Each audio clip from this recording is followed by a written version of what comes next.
নমস্কার বন্ধুরা, আজকে বানাচ্ছি ফুল চিংড়ির বড়া। চিংড়ি মানেই সবাই খুব ভালোবাসেন, তাই আজকে এই যে সাদা সাদা কুচো চিংড়িটা পাওয়া যায় সেটাকে ফুল চিংড়ি বলে। তা সেই চিংড়ির বড়া আজকে বানিয়ে দেখাচ্ছি। এত মচমচে হয়েছে বন্ধুরা, না বানালে ভাবতেই পারবেন না যে কী কী ইনগ্রেডিয়েন্টস দিলে এত মুচমুচে হয় এই চিংড়ির বড়া, সেটা আপনাদের দেখাচ্ছি। চিংড়ি মাছটা খুব ভালো করে 4-5 বার করে ধুয়ে তলায় বালি বালি থাকে সেটা কিন্তু অবশ্যই পরিষ্কার করে নেবেন, এবং চিংড়ি ছাড়া অন্য কিছু থাকলে সেটাও খুব ভালো করে পরিষ্কার করে নিতে হবে। এরপরে আমি নিয়েছি একটা মাঝারি সাইজের পেঁয়াজ, যেটা কিন্তু খুব মিহি করে কাটছি। দেখলেই বুঝতে পারছেন যে কতটা মিহি করে কাটছি। একদম পেঁয়াজের খুব একদম মানে গ্রেট করাটায় খুব মিহি করে করে নিয়েছি। দুটো রসুন নিয়েছি, দুটো কোয়া, সেটাকেও খুব মিহি করে কেটে নিচ্ছি। একদম কিমা মতন করে নিচ্ছি, রসুনের কিমা। এইভাবে রসুনের কিমা করে নিতে হবে। বা চিংড়ি পেঁয়াজটাও খুব মানে মিহি করে কাটতে হবে, এই কারণে যেহেতু চিংড়ি মাছটা খুব ছোট, খুব মিহি একদম, তার সাথে যাতে পুরো মিশে যায় সমস্ত মশলাগুলো, তাই জন্য কিন্তু প্রতিটা জিনিসই আমি খুব যতটা পারছি, হাতে যতটা পারা যায় মিহি করে কাটা যায়, ঠিক ততটাই মিহি করে কেটে নিচ্ছি। দেখুন, ধনেপাতাও কেটে নিলাম এক মুঠো।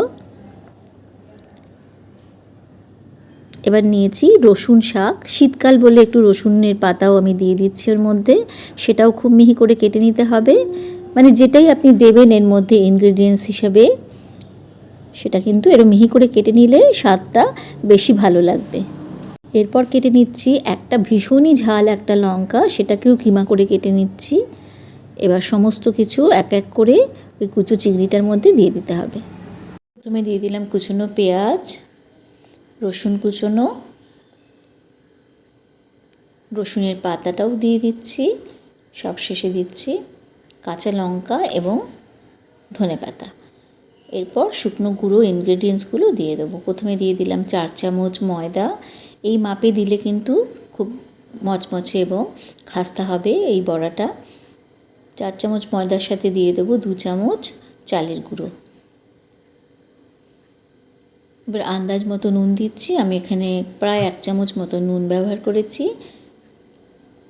দিয়ে খুব ভালো করে সমস্ত কিছুর সাথে চিংড়ি মাছটাকে মেখে নিতে হবে।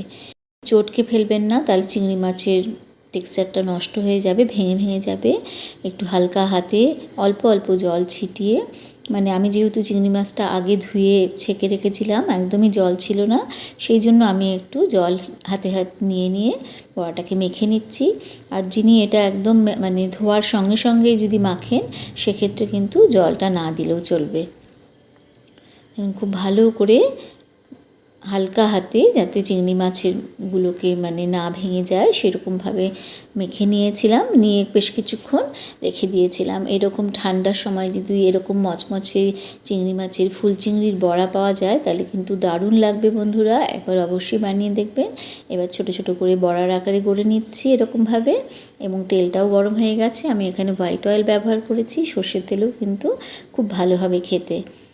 তেলটা গরম হওয়ার পরে এবার ধীরে ধীরে সমস্ত বড়াগুলোকে এরমভাবে বানিয়ে দিয়ে দিতে হবে। দিয়ে সঙ্গে সঙ্গে কিন্তু বড়াগুলোকে উল্টে দেবেন না। সমস্ত কিছু দেওয়ার পরে মিনিট 2-3, অ্যাটলিস্ট মিনিট 2-3, একটা পিঠ ভাজা হওয়ার পরে কিন্তু ওখানে খুন্তি ব্যবহার করবেন। তার আগে কিন্তু দিলে বড়াটা ভেঙে যাওয়ার চান্স থাকবে, অথবা তলায় লেগেও যেতে পারে। সুতরাং খুব ধীরে ধীরে মিডিয়াম আঁচে বড়াগুলোকে আমি ভেজে নিচ্ছি।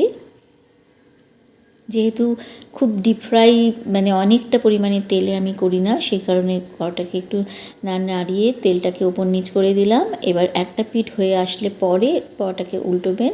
অল্প মানে দেওয়ার সঙ্গে সঙ্গে কখনোই কিন্তু বড়া উল্টে দেবেন না, সেক্ষেত্রে কিন্তু বড়াটা ভেঙে যাওয়ার চান্স থাকবে। দেখুন কত সুন্দরভাবে হয়ে গেছে, এবং হয়ে খুব সুন্দরভাবে সব কটা বড়া উঠে যাচ্ছে। এইভাবে দুবারে আমি সমস্ত বড়া কটা ভেজে নিয়েছি। এই বড়া শুধু খান, ডালের সঙ্গে ভাতে খান, অথবা শুধু গরম ভাতে খান, অপূর্ব স্বাদের এক চিংড়ি মাছের ফুল চিংড়ির বড়া।